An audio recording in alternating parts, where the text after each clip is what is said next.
watching Shalom TV, celebrating Jewish culture.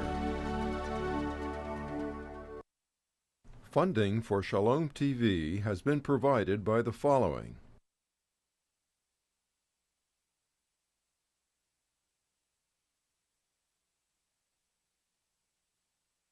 and by viewers like you.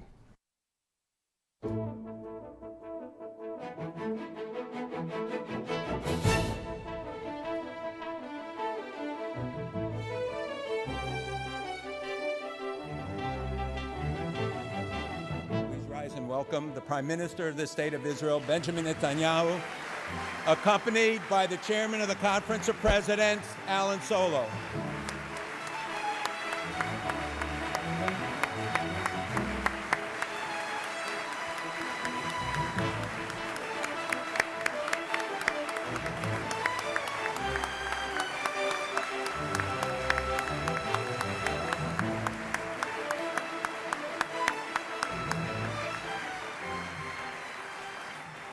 New York shares a special bond with Israel. I don't think it's just because New York has the largest Jewish population of any state in the Union. I don't think it's because Israel is our fourth largest trading partner. And I don't think it's even because there are so many New Yorkers, more than any other place, that are volunteers in the Jewish Army. I think it has to do with the fact that within the perimeters of both of our boundaries, there have been attacks waged against our citizens that, but for chance, might have killed everyone in this room. The reality is that we live in a very dangerous time, and in this dangerous time, we have no better partner as a state or a country than the State of Israel.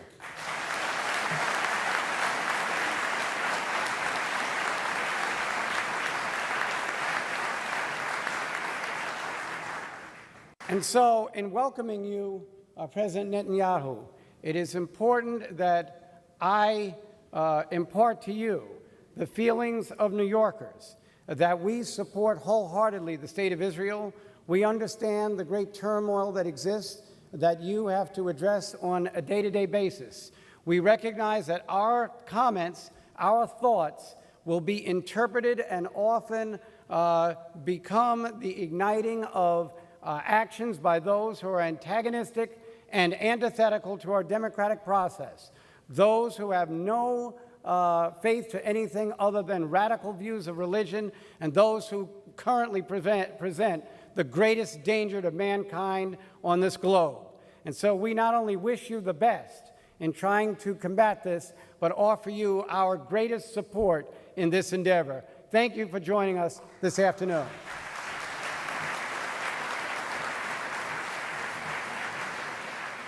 As we gather tonight, I'm thinking about my trip to Israel last year when I had the great pleasure to visit with the Prime Minister and many of his senior staff, including General Yadlin, who is someone I know you place great trust in. And as I was welcomed so graciously by the Prime Minister, he said to me, "America and Israel are family." He could not have been more right. During my visit in Israel, what impacted me personally the most was my visits to Sderot. And as a mother with young children, I can't imagine what it must be like for a family to send their children off to school every day and not know whether those children will be safe. So to me, the U.S. must always support Israel's right to protect her people.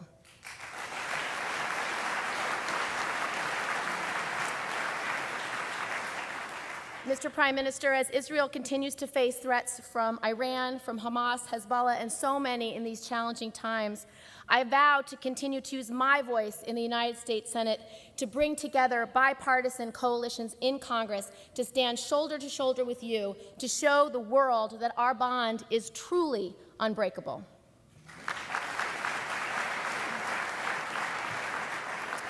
Congress has the solemn duty to ensure that Israel always maintains a qualitative military edge over her neighbors that seek her destruction. And when the world community, including the United Nations, ignores Israel's right and responsibility to defend herself and attempt to delegitimize that democracy, as they did in the aftermath of the Gaza flotilla before all facts were known, we, all of us, and all of America must always speak out and stand firm.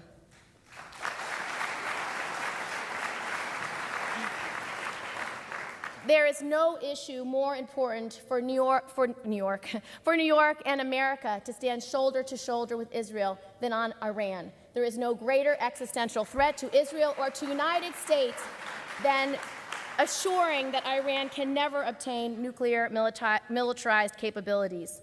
I am very pleased that this month President Obama signed a robust new Iran sanctions law, and last month the UN Security Council passed their new international sanctions. In the wake of an excellent meeting that you had with our president yesterday, we will all look to direct talks with no more preconditions. We are all eager to listen to you, so I will simply close by promising to continue our important work together. Thank you, Mr. Prime Minister.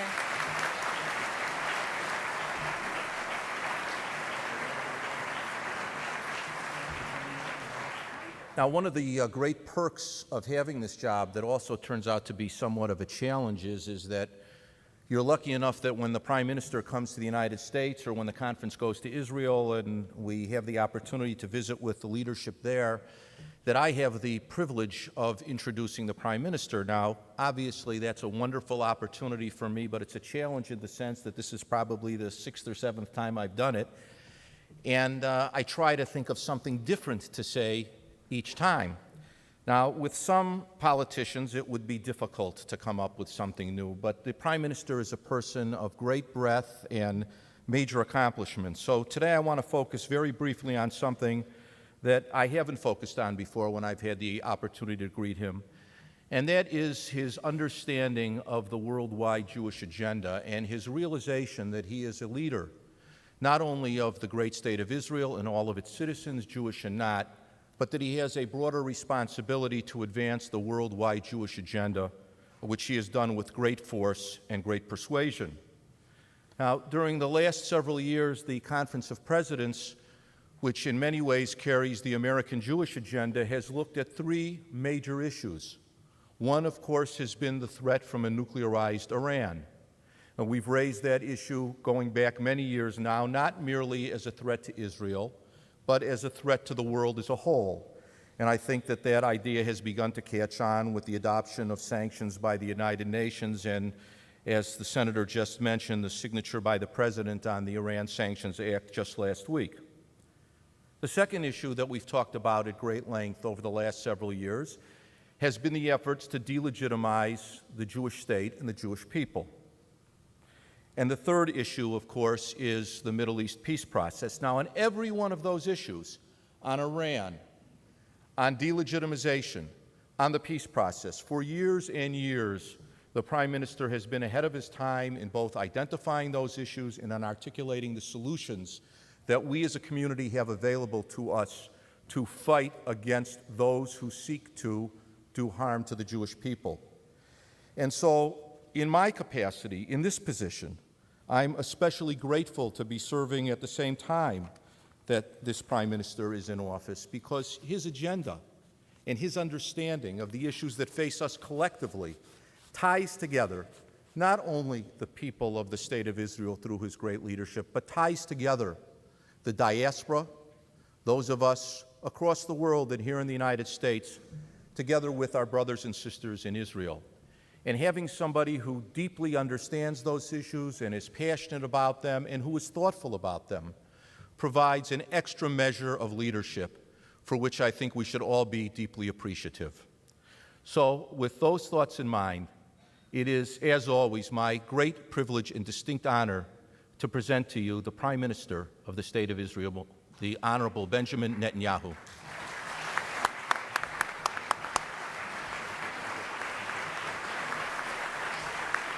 Thank you. Thank you. Thank you very much. I had a very good meeting with President Obama yesterday. We discussed those issues that form the common bond between Israel and the United States. I'm speaking now in the city of New York. New York was bombed several years ago. There were reactions that were different throughout the Middle East. In many places, there was celebration. In Israel, people wept. They grieved. because we view ourselves as part of that same civilization that the United States of America represents. A free, pluralistic, democratic society. America has no better friend, no better ally than the State of Israel.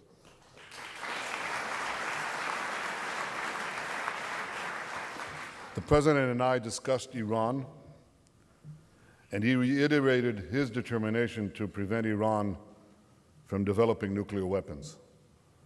We discussed the sanctions of the Security Council that formed an international consensus about the lack of legitimacy of Iran's pursuit to develop atomic bombs.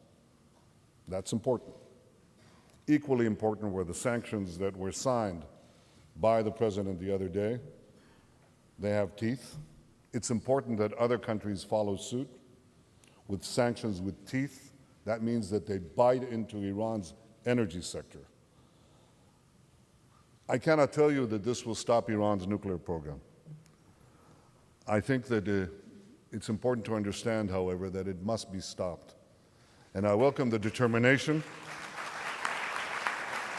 and the clarity that this issue that I've been talking about for 15 years, and it was the first thing that I discussed in my first term as Prime Minister before a joint session of the U.S. Congress.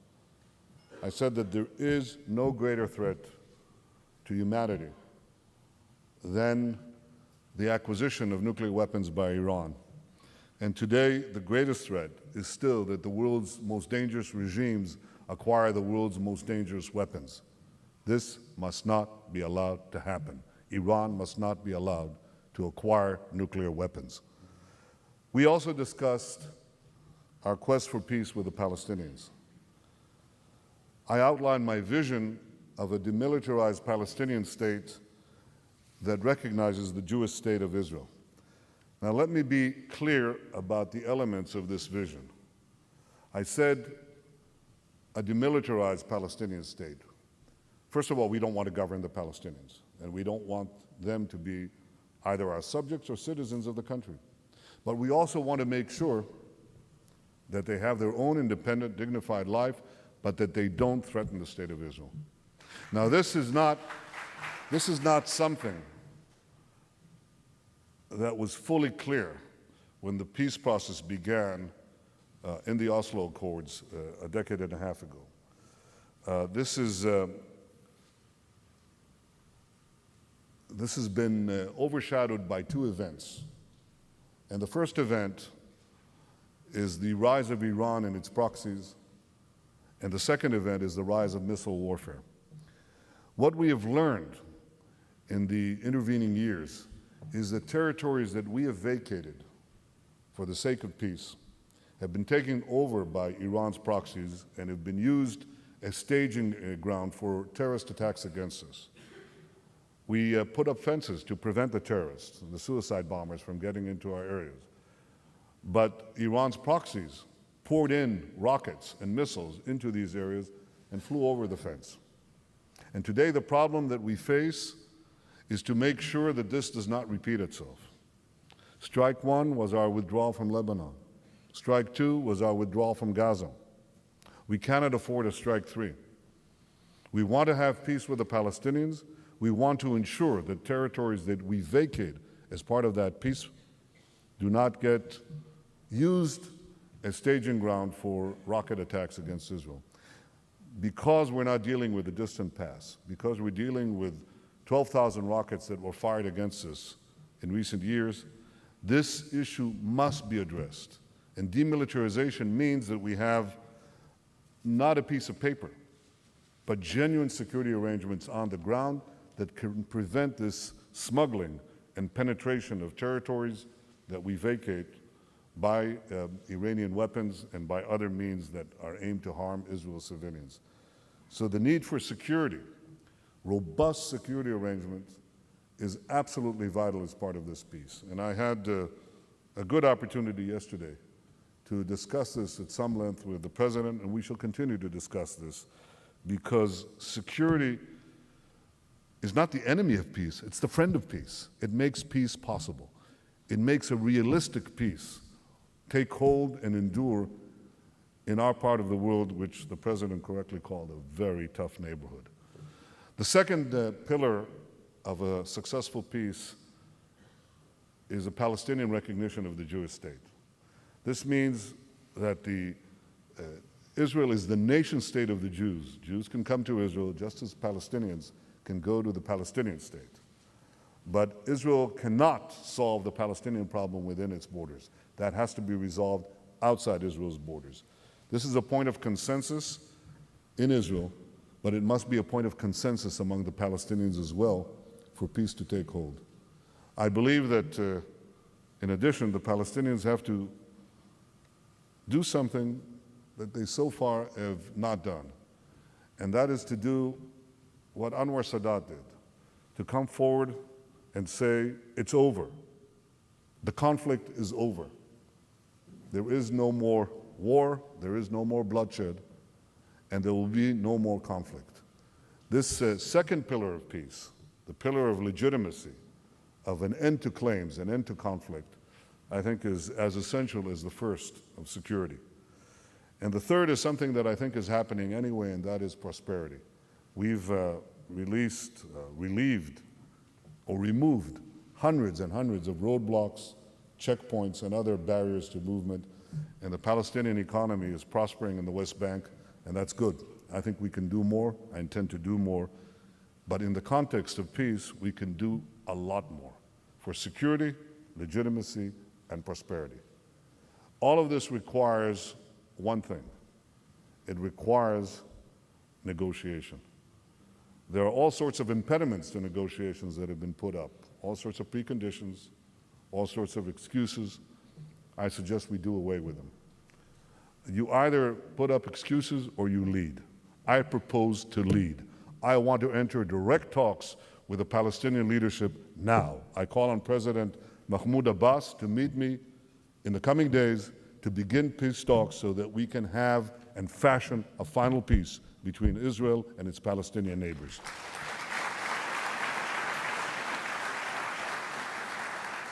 So we have before us the twin challenges of preventing Iran from developing nuclear weapons and advancing a secure and prosperous peace between Israel and the Palestinian people, something I think we can achieve. I think we can defy the skeptics. I think there are a lot of doubters. There were a lot of doubters about Prime Minister Menachem Begin and Anwar Sadat of Egypt, and they forged a peace. There are a lot of stereotypes that govern the world's perception of leaders, and yet it is when these stereotypes are broken, as in the case of Gorbachev and Reagan, or Nixon and China, or Begin and Sadat, that's when history flows, and it flows in a positive direction. And this is a challenge I'm up to, and I hope that President Abbas is up to, and I know that President Obama looks forward to. It's something that can happen. It requires Palestinian leadership. It has Israeli leadership. I'm sure it has American leadership. But today I want to talk about a third challenge that we face. It has been mentioned by the speakers before me, and that is the battle for our legitimacy. When you look at the battle that is being waged against us, and it's one that has intensified greatly over the last decade, it really has two main lines of attack. The first line of attack is conducted by our enemies quite overtly, and that is the denial of the Jewish people's connection to the land of Israel. The second line of attack, unfortunately, includes many who call themselves and consider themselves our friends. And this is the denial of our right to defend ourselves. Now, I know that one thing that unites all of us is that we all know that we are not foreign interlopers in the land of Israel. I have a little display in my office. It was given to me by the Department of Antiquities. And I show it to every foreign visitor who comes to visit me. It's a signet ring, it's a seal that was found next to where the present Western Wall is, the wall of the Second Temple, but it predates the Second Temple by about 700 years. It was found nearly 3,000 years ago in Jerusalem, and it has the name written in Hebrew of a Jewish official, and the name is Netanyahu. Netanyahu ben Yoash, the son of Yoash. My first name, Benjamin, predates that by about 1,000 years to Benjamin, the son of Jacob. They all roamed the same hills. So we have nearly a 4,000-year connection to this land, and the return of the Jewish people to Zion, the restoration of Jewish sovereignty in our ancestral homeland, is not just one of the great events of modern times. It's one of the great events of all time. I have visited Uganda twice at the kind invitation of the president of Uganda. But for the Jews, Zion is not Uganda. Jerusalem is not Kampala. Zion is only one place, Israel. And the connection between our people to the land of Israel is as strong, as enduring as any people's connection to any place on earth.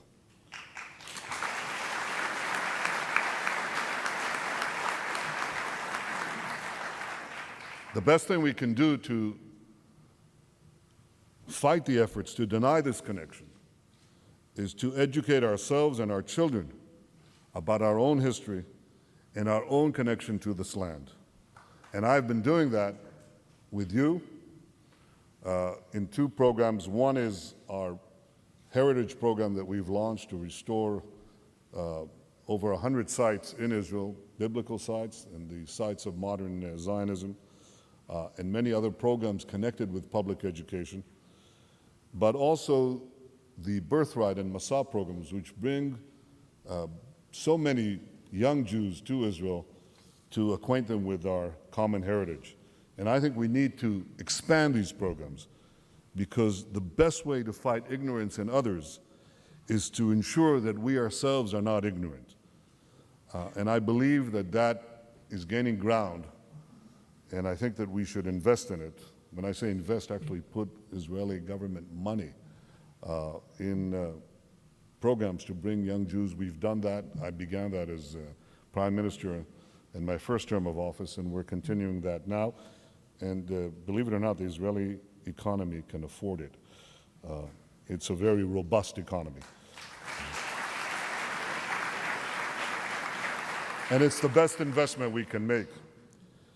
As for the denial of our right to defend ourselves, I see a disturbing pattern. All responsible countries say that Israel has a right to defend itself. But virtually every time we seek to exercise that right, we are nearly universally condemned.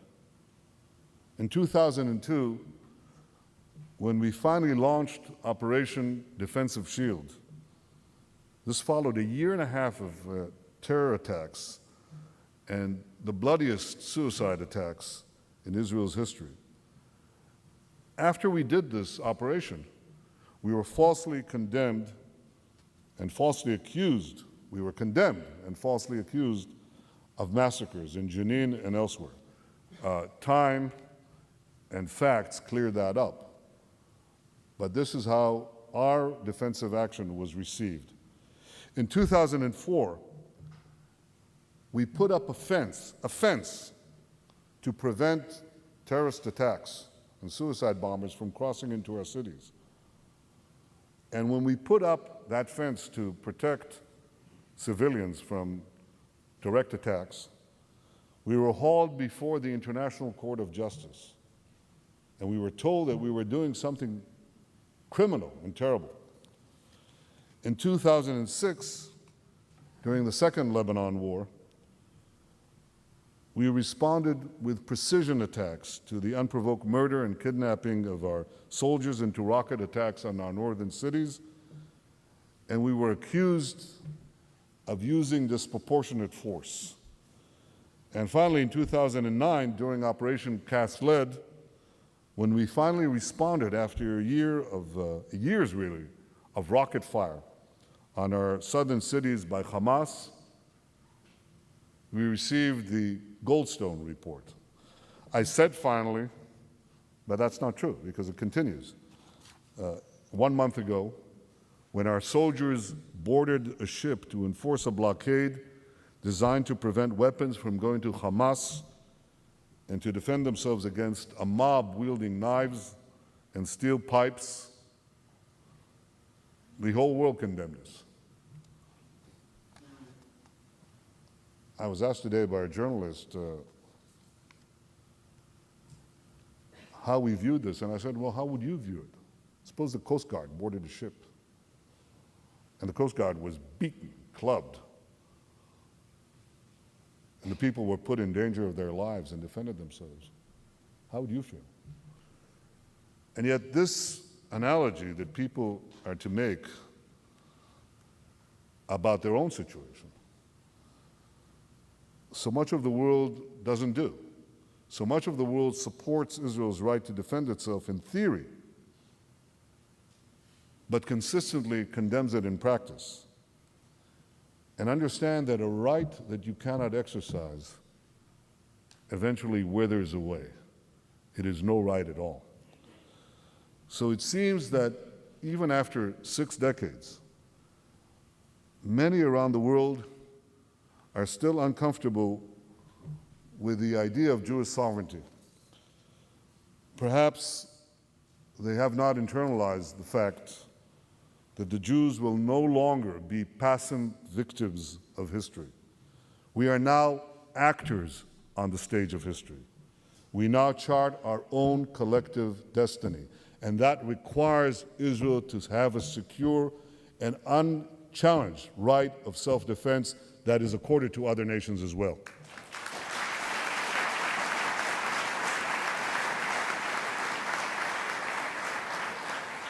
For 2,000 years, the Jews were the perfect victims, and perfect victims may be perfectly moral, but they're still victims.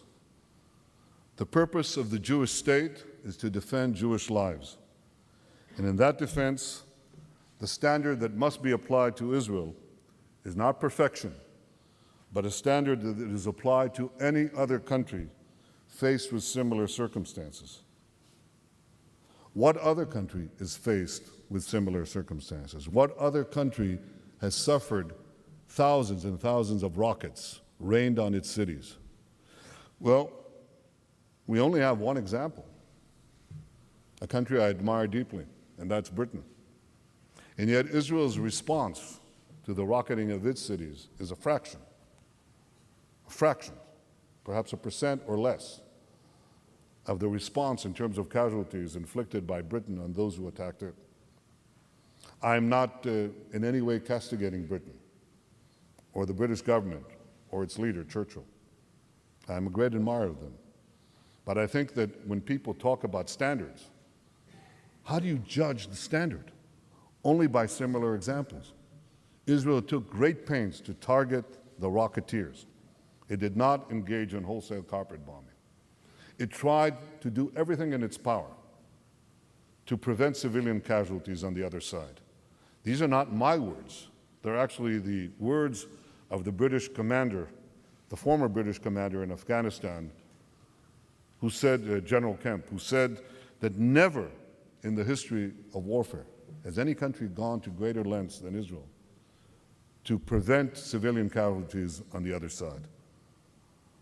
So we have to ask, when people say Israel has to conform to international standards, I say that international standards may take a page out of Israel's book. And I believe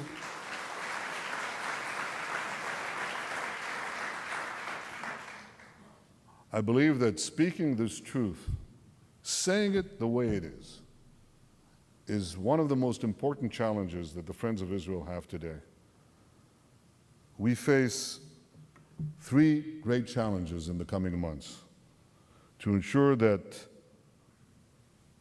everyone keeps focused on preventing a nuclear Iran, to redouble our efforts to find a path to peace with the Palestinians, to begin those peace negotiations as soon as possible, and to unite against any effort to challenge Israel's right to defend itself.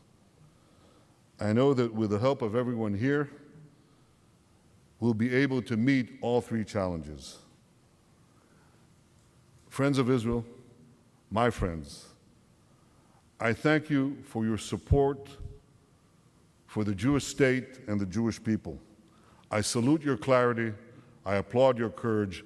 I know that we'll be able to count on you every step of the way. Thank you very, very much.